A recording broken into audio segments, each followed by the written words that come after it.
Assalamualaikum warahmatullahi wabarakatuh. Selamat pagi, siang, sore, dan malam. Perkenalkan, saya Hafiz Fatih Abidin dengan NPM 2302642 bersama teman saya Bastian Rami Erfandi dengan NPM 230266855. Kami dari kelompok 24 ingin mempresentasikan tentang proposal final project rangkaian elektronika 2 kami. Baik. Proyek kami adalah microphone preamplifier dengan menggunakan operational amplifier atau open. Rangkaian ini berfungsi untuk memperluas sinyal audio lemah dari mikrofon agar sesuai dengan level yang dapat digunakan oleh perangkat audio lain. Di mana rangkaian ini sangat cocok untuk aplikasi audio yang membutuhkan penguatan suara dari mikrofon dinamis atau elektrik dengan suara jelas. Lalu sekarang adalah bagian materi yang kita gunakan adalah operational amplifier. Dan ini diajarkan kita tentang beberapa konfigurasi dan implementasi dari OPM. Pada buku Electronic Devices and Circuit Theory, OPM mencakup dua bab, yakni operational amplifier dan OPM application. OPM yang kita gunakan merupakan OPM dengan IC KL041 dengan konfigurasi non-inverting, yakni konfigurasi op-amp dikarenakan terdapat output yang balik lagi ke input negatif op-amp yakni resistor 6. Nanti dilihat pada rangkaian. Figuran dari non-inverting op-amp tersebut adalah sebagai constant gain amplifier dalam versi non-inverting. Itu adalah gambar skematik dari rangkaian mikrofon preamplifier kami beserta komponen yang kami gunakan pada rangkaian. Kalau ini adalah prinsip kerjanya, pertama kita ada mikrofon, kita membutuhkan bias DC agar internal FET-nya bekerja. Lalu ada resistor R2 yang 10 kilo ohm, dapat dilihat di kanan di sini. Itu tugasnya untuk memberikan arus bias untuk mikrofon dari sumber ke output. Lalu ia juga dapat mengubah energi akustik atau biasanya suara menjadi sinyal listrik yang sangat kecil, sekecil microvolt level. Nanti di simulasi akan ditunjuk. Lalu ada kapasitor, yakni coupling DC, digunakan untuk memblokir tegangan DC bias mikrofon agar tegangan audio yang masuk hanya AC saja. Ini mencegah offset DC mengganggu tahap berikutnya. Selanjutnya adalah voltage divider dan definisi setengah supply pada input op-amp. Pertama-tama R3 dan R5 pada rangkaian ini dengan nilai 100.000 ohm pada masing-masing resistor membentuk voltage divider. Ini digunakan sebagai virtual ground untuk input non-inverting pada pin 3 TL071 atau op-amp kita dan C4 atau kapasitor untuk menghaluskan atau menstabilkan titik voltage bias agar bersih dari noise sehingga input op-amp tidak beroscillasi. Lalu jaringan input op-amp resistor R4 dengan nilai 1000 ohm berfungsi sebagai pembatas arus serta menambahkan sedikit impedansi untuk menstabilkan input diferensial op-amp. Juga membantu meredam noise transient. Dengan op-amp TL071, bagian utama memberikan penguatan amplifikasi sinyal audio dari mikrofon. Di sini adalah bagian penguat utama. Rangkaian tersebut menggunakan konfigurasi amplifier yang dapat dilihat di sini. Ini gambar dari multisim karena jadi simulasi juga bakal multisim. Itu dikarenakan di protein sangat crash kemungkinan besar karena lebih dari 400 km dan banyak konfigurasinya, maka kita menggunakan multisim.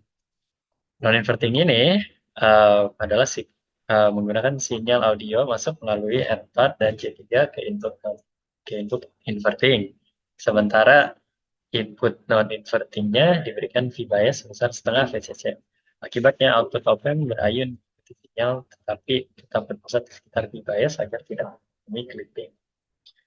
Kalau ini adalah perhitungannya, ini adalah resistor pembalik atau feedback yang menentukan gain dari rangkaian nanti. Dan jika dihitung akan lebih dari 101 kali plus minus.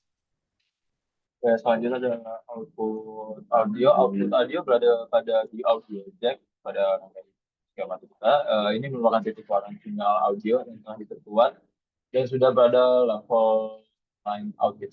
Output masih memiliki offset sebesar setengah VCC sehingga perangkat penerima harus punya input coupling kapasitor yang bisa nanti ditambahkan jika diperlukan. Lalu di bagian ini terdapat rangkaian-rangkaian yang di atas kanan hanya sebagai indikator atau smoother. Di kiri ada kapasitor C1 dan C2 di jalur supply. Ini berfungsi sebagai kapasitor elektrolit 10 mikrofarad untuk menghaluskan mikro, untuk menghaluskan ripple pada tegangan supply. Sedangkan C2 yang mikro bertugas meredam noise berfrekuensi tinggi. Kombinasi keduanya menjaga supply tetap stabil sehingga op-amp dapat bekerja lebih bersih. Lalu di kanan adalah rangkaian LED, dan ini hanya sebagai indikasi apakah mikrofon itu nyala atau tidak. R1 berfungsi sebagai resistor 1 kilo ohm yang membatasi arus menuju LED, sedangkan D1 akan menyala ketika output op-amp meningkat cukup tinggi akibat sinyal audio. LED ini hanya bertindak sebagai indikator level seperti yang saya bilang sebelumnya. Lalu setelah ini adalah simulasi dari kelompok kita. Assalamualaikum warahmatullahi wabarakatuh. Ini simulasi kita. Di sini udah ada non-inverting op-amp-nya dan powernya ditaruh di pin 7 biar outputnya dalam positif. Lalu gain-nya 100 sama 1. Ya RF-nya tuh 100, terus RI-nya 1, jadi 1 tambah 100 101. Jadi gain-nya harusnya 100 kali dari input. Input kita adalah B dan outputnya adalah A. Maka apabila kita lihat di osiloskop, pertama saya akan record suara saya dulu. Maka saya di sini. Cek 1 2 3, cek 1 2 3, cek 1 2 3, cek 1 2 3, cek 1 2 3, cek 1 2 3, cek 1 2 3. Lalu outputnya ada di bagian sini. Apabila kita dengar hanya 1 bit doang, karena fungsi dari project ini adalah signal dari mikrofon yang tadinya analog menjadi digital, maka tentu outputnya tidak dalam bentuk sinusoidal.